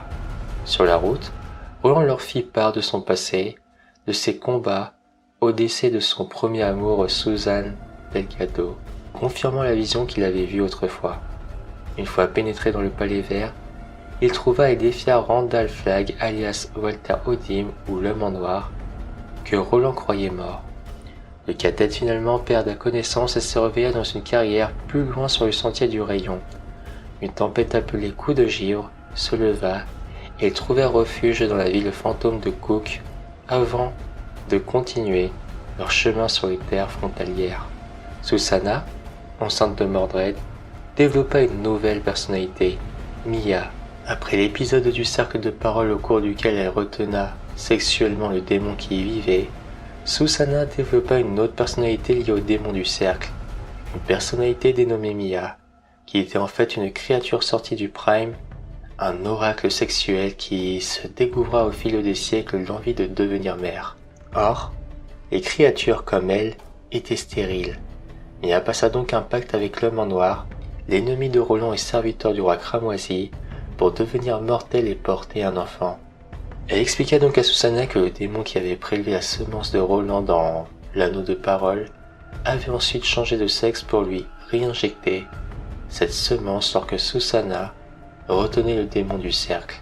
De plus, il semblait que Mia ait été imprégnée par le roi cramoisi lors de sa transformation, ce qui donna pour effet que le bébé que portait Susannah, ou Mia, avait donc deux pères, son père blanc, Roland, et son père rouge, le roi cramoisi. De passage donc dans le New York de 1977, ils sauvèrent également Calvin Tower des hommes du gangster Enrico Balazar, et comprenant son importance dans leur lutte, ils lui demandèrent d'aller se réfugier loin de New York et de les informer secrètement de sa destination afin qu'ils puissent rentrer en contact avec lui plus tard. De retour aux événements de Kala, pour venir en aide aux habitants qu'ils avaient aidés, le cathète combatta les loups et triompha. Cependant, le roi cramoisi à la vision de la victoire de Roland, fou de rage, tua tous ses partisans sauf 3 et se suicida. Désormais non mort, car non mortel, il alla jusqu'à la tour sombre et se positionna sur l'un des balcons où il resta emprisonné. Peu de temps après, Mia prit comme prévu le contrôle du corps de Susannah et l'entraîna dans le New York de 1999, puis de là à Fédic, entre deux mondes, pour rencontrer les serviteurs du roi cramoisi qui devaient l'aider à donner naissance à l'enfant né de son viol avec un de leurs démons. Les membres restants du cathète se scindèrent alors en deux groupes, l'un pour retrouver Susannah, l'autre pour protéger la rose qui était la représentation physique de la tour sombre à New York. Souvenez-vous, comme déjà dit plus tôt, plusieurs existences doivent se voir liées à travers les univers. Si une est détruite, l'entité peut se retrouver soit fortement affaiblie ou voire dissoute dans son entièreté. Les événements qui vont suivre se déroulent de par le fait, en même temps selon 3 points de vue différents, ils sont répartis entre les livres 6 et 7 de la tour sombre. Susannah, contrôlée donc par Mia, et entraînée dans le New York de 1999, elle se renda au Cochon du Sud, un repère d'Ispire du roi cramoisi, et Cantoy. Cet endroit renfermait une porte magique qui le mena jusqu'à Fédic, dans l'autre deux mondes. Une fois arrivée, elle donna naissance à Mordred Deschamps. Ce qu'elle n'avait pas prévu, c'est que ce nouveau-né dévora Mia sans hésitation. Néanmoins, Susannah parvena à se débarrasser de ses ravisseurs et mit en fuite Mordred. Elle arriva jusqu'à une porte reliant Fedic à New York, mais ayant besoin d'un mot de passe, elle ne put parvenir à l'ouvrir. Jack, accompagné du père Callahan et de Hoth, partèrent à la recherche de Susannah. Ils débarquèrent dans le New York de 1999 et suivirent sa trace jusqu'au Cochon du Sud où de nombreux serviteurs du roi cramoisi les attendaient. Le père Callahan mourra sous les assauts des Cantoy, poursuivis dans les souterrains du Cochon du Sud. Jack et Hoth arrivèrent jusqu'à la porte de New York, Fedic, et la traversèrent, rejoignant finalement Susannah. Roland et Eddie allèrent dans le Brighton de 1977 pour protéger la Rose, sans encore savoir comment ils pouvaient s'y rendre. Mais de leur arrivée dans ce monde, ils échappèrent au traquenard tendu par les hommes de Balazar. Retrouvant Calvin Tower, ils arrivèrent à le convaincre de leur céder son terrain vague sur lequel poussait la Rose, et contre toute attente, ils rencontrèrent leur créateur, Stephen King, avec l'aide de John Cullen, un vieux garçon du Maine. Dans un local, Eddie et Roland fondèrent la Ted Corporation, ayant pour mission de protéger la Rose dans le monde clé, pour lutter contre la Sombra Corporation, qui tentait de s'emparer de la Rose et qui était un groupe au service du roi cramoisi, regroupant de nombreuses entreprises au dessein maléfique. Empruntant par la suite une porte dérobée, Roland et Eddie purent retrouver Susannah, Jack et Hoth à Fedic. Enfin réunis, ils poursuivirent leur route en direction de Tonfoudre. Contre toute attente, dans l'intention de se servir de Mordred Deschamps, l'homme en noir sous l'aspect de Walter Odim prêta faussement son allégeance. Mais il sous-estima les pouvoirs de Mordred, qui devina ses véritables intentions et finit par le tuer et le dévorer. Une fois repu, il prit en chasse les pistoleros. Le Catet prirent d'assaut le Devartois, un camp de prisonniers du roi cramoisi, et libérèrent ses esclaves, les briseurs de rayons. Dans cet assaut, Eddie malheureusement mourut blessé par balle. Les événements suivirent leur cours jusqu'à que Jack mourra pour la 3e fois en poussant Stephen King hors du chemin d'un véhicule qui allait l'écraser, car sa survie était primordiale à la sauvegarde de la Tour Sombre. Cet incident attrista longtemps Roland, qui le considérait depuis lors comme son fils. Quelque temps après, Roland rencontra les dirigeants de la Ted Corporation qu'il avait fondée et y constata avec un peu de réconfort l'aide apportée par l'organisation. Seuls survivants, Roland, Susannah et Hoth se réunirent une fois encore à Fedic et traversèrent Discordia pour arriver jusqu'à Casroarus, château déserté du roi cramoisi, ayant tué son corps physique, traversant les Maltaires, château déserté du roi cramoisi, ayant tué son corps physique. Ils étaient toujours poursuivis par Mordred. Roland et Susannah anéantissa Dandelo, qui était une araignée-garou se nourrissant de rire et de peur, avant de dévorer ses victimes tout comme Gripsou. Il se pouvait d'ailleurs que ces deux créatures fussent en fait un duox. En résumé, deux parties partageant une même identité. Une fois donc Dandelo abattu, ils libérèrent par conséquent son prisonnier Patrick Denville, qui, tout au long de sa vie, avait joué un rôle important dans le cas.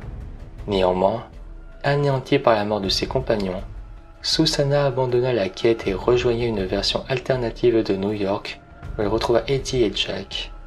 Dernier compagnon de longue date de Roland, Hoth fut finalement tué par Mordred, mais celui-ci fut abattu par Roland grâce à la partie humaine qui se cachait en lui, ouvrant une faiblesse que son père, malgré lui, utilisa. Roland et Patrick marcha dès lors jusqu'à la Quinquane-Oreille et la Tour Sombre, mais le roi cramoisi les attendait. Emprisonné sur l'un des balcons, grâce à une astuce de Roland, le roi cramoisi disparut, et ce dernier pénétra dans la Tour Sombre, gravissant tous les étages. En ouvrant la dernière porte, il fut projeté dans le passé, et lors de sa traversée du désert Mohen, ou en soi, le tout début de son périple, laissant une interprétation de la quête de Roland. Cette dernière semble être sans fin, voire probablement cyclique. Revenant inlassablement à son point de départ, il est possible que ce stratagème magique ait un mécanisme pour préserver la tour, si ce n'est une malédiction bien plus grande que le cas, peut-être revenant du Prime. Quoi qu'il en soit, aucun élément ne le précise. Néanmoins, à la fin de la tour, une donnée a tout de même changé. Le protagoniste posséda son corps, qui selon le récit, était censé changer son destin. Mais nous n'en savons pas plus. Si ce que je viens de vous raconter semble les enjeux principaux de l'univers de Stephen King, les autres ouvrages n'en sont pas moins dénués d'intérêt. Ayant la même fonction que les œuvres que l'on peut trouver avec Lovecraft, chaque livre délivre quelques indices sur la conception de ce monde, ainsi que son fonctionnement. Voyons quelques exemples des liens que les ouvrages, les séries ou les films peuvent avoir les uns aux autres à travers une liste plus ou moins exhaustive.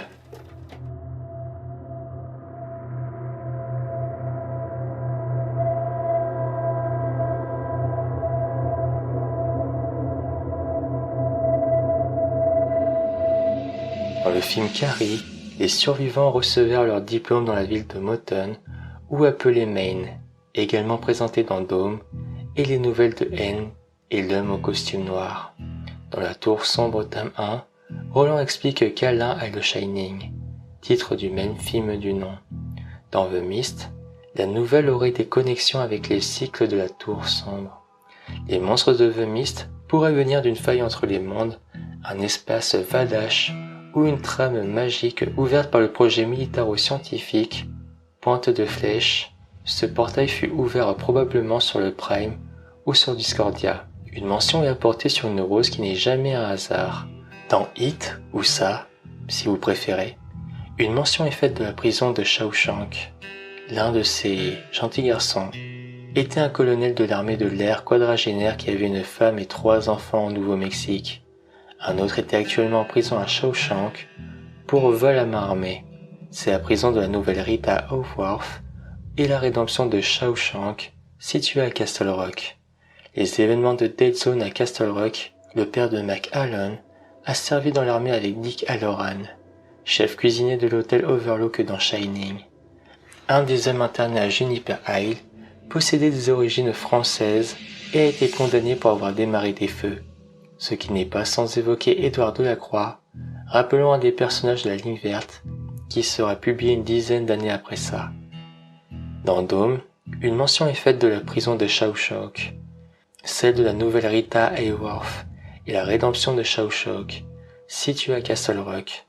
La ville de Moton est aussi indiquée au sud et Paul Gendron en est originaire.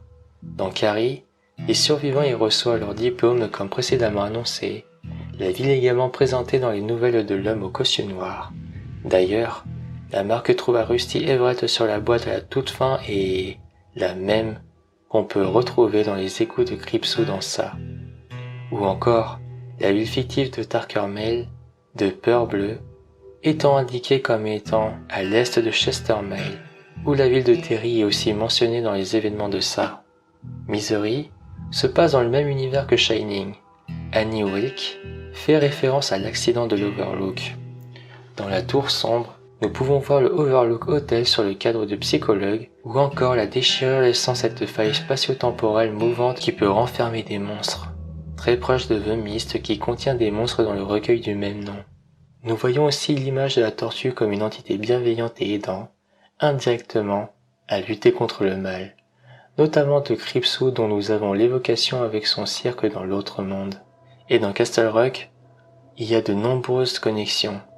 Dans son véhicule, Dale Lacy écoute Save You All Ballare, entendu dans le film Les Évadés, alors qu'Andy Dufresne, ou Tim Robbins, le fait écouter à ses compagnons de cellule. Puis, la version John Henry Deaver tient une petite pierre sculptée dans du marbre blanc. Or, Andy Dufresne s'adonnait régulièrement à cette activité de sculpteur lorsqu'il s'ennuyait dans la petite ville du Maine, dans Rita Hayworth et la rédemption de Shawshank. Le centre de détention de Castle Rock est un lieu emblématique de la ville, et la prison de Shawshank est iconisée par la caméra à travers un plan où elle surgit dans la brume. Un titre évocateur chez les romanciers américains. En son sein, on découvre plusieurs photographies des anciens directeurs du centre de détention, dont un certain Samuel Norton. Dans la même séquence, un des gardiens expliqua à la nouvelle directrice que ses 4 prédécesseurs s'étaient suicidés. L'un d'eux s'étant tiré une balle dans le bureau, dont l'impact est encore visible sur le mur. C'est une référence évidente à Rita Hayworth et la rédemption de Shawshank. En s'enfonçant plus loin dans les profondeurs de l'établissement pénitentiaire, on fait la rencontre du gamin, ou The Kid. Au détour d'une scène, Ce dernier remarque une souris s'extirper d'un mur avant de finir morte dans un piège. Le rongeur y a un clin d'œil à Mr. Jiggles, la souris de la ligne verte pour laquelle les gardes et les prisonniers se prenaient d'affection. Dans le film, elle mourut également avant d'être ramenée à la vie par John Coffey, ce qui pourrait impliquer l'existence des mêmes pouvoirs chez le gamin. Juste après le saut mortel de la mascotte de l'équipe de football, 2 flashbacks morbides introduisent l'épisode. Le premier est un suicide sanglant dans une baignoire qui évoque la séquence terrifiante dans la salle de bain de Shining. De retour à la prison de Shawshank, le gamin se retrouve enfermé avec un néo-nazi loin d'être commode. Le détenu se passionna pour Sa Majesté des Mouches, le roman culte de William Golding. Il s'agit d'un clin d'œil méta à Stephen King qui est son livre préféré. Par les nombreux tatouages du prisonnier, on remarque le numéro 1408. C'est également le nom d'une nouvelle de Stephen King, parue en 2000, qui a été adaptée au cinéma en 2007, avec John Cusack et Samuel L. Jackson dans les rôles titres. Enfin, le nazi meurt d'un cancer foudroyant, sûrement engendré par le contact de sa peau avec celle du gamin. En d'autres termes, ce dernier posséderait probablement l'inverse des pouvoirs de John Coffey dans la ligne verte, capable de ressusciter les morts. Enfin, le chiffre 19 réapparaît discrètement dans cette scène pour nous rappeler l'impact cosmique des événements dans l'œuvre du romancier américain. La présence du chiffre 19 serait intentionnellement signalée par la couleur rouge, différente de celle due au hasard, qui sera signalée par la couleur verte. Il semble évident que la plupart des apparitions de ce chiffre seraient causées par le K. Il est véritablement un nombre mystérieux dans la série de la Tour Sombre. Il ne cesse d'apparaître et être le représentant d'un sombre destin. Stephen King semblerait s'amuser à parsemer les tomes de la série du chiffre 19 de façon explicite ou de manière un peu plus cachée. Et c'est ici que s'arrête notre voyage. J'espère que la multitude d'informations t'a aidé à trouver ton chemin. Quant à ceux qui te suivent, je les remercie d'avoir posé leur intérêt sur nous. Si tu ne vois pas de quoi je parle, sois sans crainte. Il existe une multitude d'existences et de manières de fonctionner qu'il est possible que des entités à travers un spectre reliant l'autre monde nous observent comme seul but d'être divertis. Il suffit d'être assez lucide pour les percevoir. Quoi qu'il en soit, je t'invite voyageur à poursuivre ton chemin. Et j'invite les autres à parcourir les missions qui se verront visibles dans les prochains jours. Missions qui ont été effectuées pendant notre voyage par les chasseurs protégeant la bibliothèque. Quant à toi, je te souhaite bonne chance voyageur. Cette bibliothèque te sera toujours accessible si toutefois tu y seras voué à revenir à nouveau. Dans la retranscription papier de l'œuvre de l'esprit, une oreille sera toujours la bienvenue pour le conteur que je suis.